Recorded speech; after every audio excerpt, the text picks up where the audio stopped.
Taipei officials are cracking down on pigeon feeding at Rongxing Garden.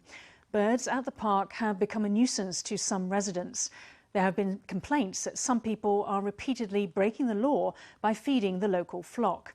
When the matter was brought to his attention by a borough warden, Taipei Mayor Ko Wen-je joked that pigeons were a sign of a well-fed society. But he also ordered a crackdown against rogue pigeon feeders, who can be fined up to 6,000 NT.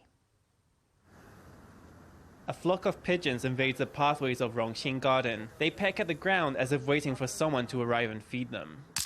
These photos were taken by the local borough warden, who says at least one person is feeding the pigeons regularly. Over 100 pigeons have made themselves at home at the park, leaving the pavement and benches speckled with bird droppings.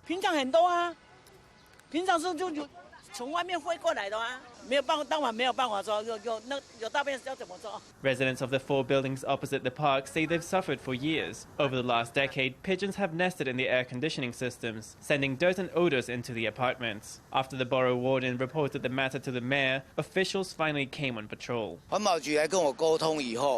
the Environmental Protection Bureau got in touch with me, they were proactive in handling the issue. They parked and they installed surveillance cameras to find out when the birds were being fed. They started keeping watch, guarding the area for over half a day to catch the bird feeder. I'll be honest, no one from the Parks and Streetlights office came before May 16, not a single time.